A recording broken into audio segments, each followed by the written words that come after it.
కొంచెం చచ్చిపోండి మావయ్య గారు. చచ్చిపోనా? ఇప్పుడే చచ్చిపోండి. చచ్చిపోనన్నా, మీకు తెలియకుండానే మీ ప్రాణం పోయేలా చేస్తామండి.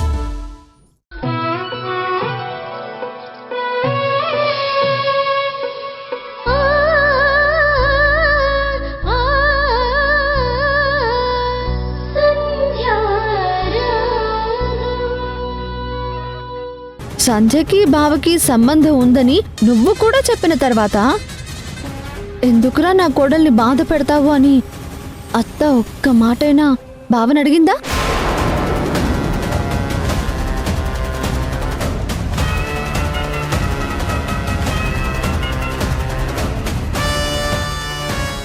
అది అడగకపోగా సంధ్య చాలా చాలా గ్రేట్ అని అంటుందా? ఛీ, ఎంత అన్యాయం!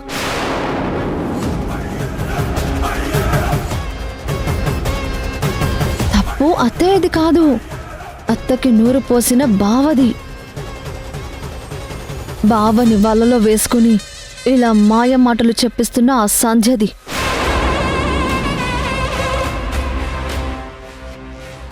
నిజమే, ఈ సంధ్య కావాలని ఇదంతా చేస్తుంది. నా భర్తని నా నుండి దూరం చేసి తను నా భర్తకి దగ్గర అవడానికి ఇదంతా అది ఆడుతున్న నాటకమే. అవును సిస్టర్,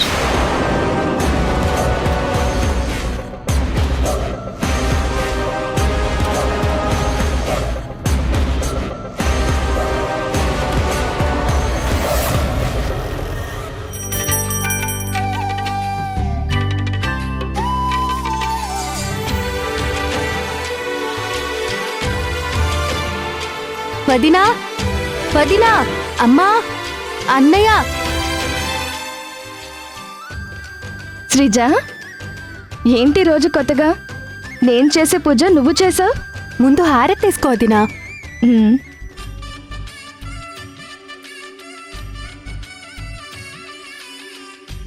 ఈరోజు షాప్ ఓపెనింగ్ కదా, అంతా మంచి జరగాలి, ఏ ఆటంకం రాకూడదని నీకంటే ముందే లేచి పూజ చేశాను వదినా. అయితే ఈ రోజే కాదు, ప్రతిరోజు నువ్వు పూజ చేస్తూనే ఉండాలి. అమ్మో, నీలా ఉదయాన్నే లేచి స్నానం చేసి ఇలా రోజు పూజ చేయడం నా వల్ల కాదు వదినా. సారీ, ఈ ఒక్క విషయంలో నువ్వు నన్ను ఎక్స్క్యూజ్ చేయాలి. సరే సరే, ముహూర్తం టైం కన్నా ముందే మనం షాప్కి వెళ్ళాలి.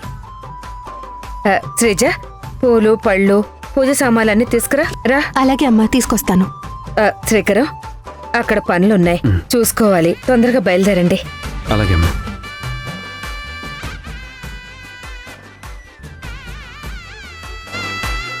సంధ్య, నువ్వేం ఆలోచిస్తున్నావో నాకు తెలుసు.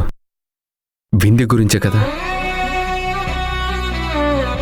ఎవరినైతే పిలవకూడదనుకున్నావో, ఎవరైతే రాకూడదని అనుకున్నావో వాళ్ళనే ఇన్వైట్ చేయాల్సి వచ్చింది. ఒకవేళ వింధ్య వస్తే ఏం మాట్లాడుతుందో, ఎలా రియాక్ట్ అవుతుందో అని నువ్వు భయపడుతున్నావు కదా.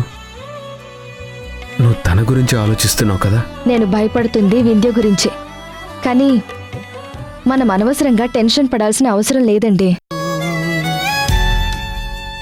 వింధ్యకి నా మీద బోలెడంత కోపం ఉంది. అంత కోపంతో తను రాదు, ఎవ్వరినీ రానివ్వదు. కాకపోతే సంతోషంగా నా స్నేహితురాలతో కలిసి రిబ్బన్ కట్ చేసి చేయాల్సిన కార్యక్రమం నా స్నేహితురాలు లేకుండా జరుగుతుంది. జీవితం ఇలా తలకిందులైపోతుందేంటి? శత్రువులు మిత్రులైపోతున్నారు, మిత్రులు శత్రువులైపోతున్నారు. మొత్తం మారిపోతుంది. బహుశా కలికాలం అంటే ఇదేనేమో అనిపిస్తుంది. రాత్రంతా వింధ్య గురించే ఆలోచించాను. నా జీవితం ఎటు వెళ్తుందో అని తలుచుకుంటేనే నాకు భయం వేస్తుంది. సంధ్య, ఎక్కువ ఆలోచిస్తే మైండ్ డిస్టర్బ్ అవుతుంది. ఈరోజు జరగాల్సిన కార్యక్రమం చూద్దాం. నువ్వన్నట్టు వింధ్య రాదు కదా.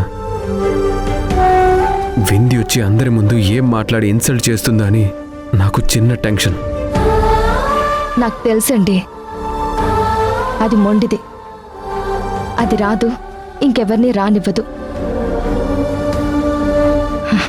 ముందు మనం వెళ్ళి ముహూర్తం దాటక ముందే కార్యక్రమం ఫినిష్ చేసుకొద్దామండి. దాని గురించి మీరు ఎక్కువగా ఆలోచించొద్దు. సరే, శ్రీకరం త్వరగా రా, సామాన్లన్నీ ఇక్కడే ఉన్నాయి, ఆటో కూడా వచ్చిందిరా. ఇదిగో వస్తున్నానమ్మా.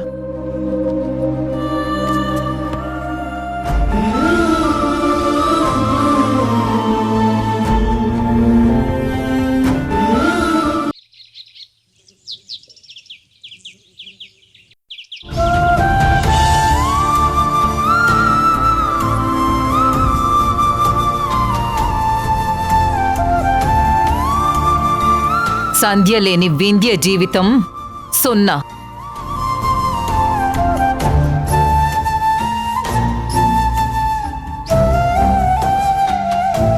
కళ్ళు మూసుకున్నా కళ్ళు తెరిచినా, తింటున్నా నిద్రపోతున్నా, చివరికి పూజ చేస్తున్నా నన్ను ఈ డిస్టర్బెన్సే వెంటాడుతుంది.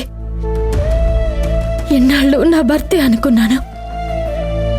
చివరికి మా అత్తయ్య కూడా నాకు విలువ లేకుండా చేసింది. నా పక్కన సంధ్య లేకపోతే నా బతుకు శూన్యమని చెప్పింది. నేను జీరోనో హీరోనో నీ చేతుల్లోనే ఉంది తల్లి. నాకు ప్రశాంతమైన జీవితం కల్పించు. నాకు మనశ్శాంతినివ్వు. నా కాపురాన్ని నిలబెట్టు. మా అత్తయ్య మావయ్యలో నన్ను అర్థం చేసుకునేలా దీవించు తల్లి.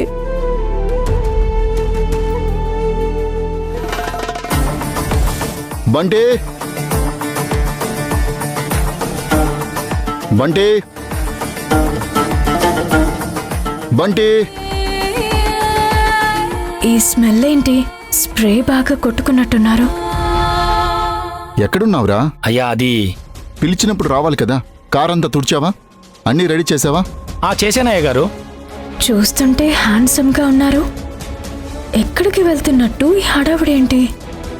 ఇదిగో ఈ ఫైల్ తీసుకెళ్ళి అక్కడ పెట్టేసే. అలాగే అయ్యా. బంటి, ఆ ఫైల్ ఇటివ్వు. నువ్వెళ్ళు. ఏంటండి అంత హడావుడిగా వెళ్తున్నారేంటి? బాగా స్ప్రే కొట్టారు, హ్యాండ్సమ్గా కనిపిస్తున్నారు. ఎక్కడికి వెళ్తున్నారు? ఏంటండి పర్ఫ్యూమ్ మార్చేశారా? చాలా బాగుంది.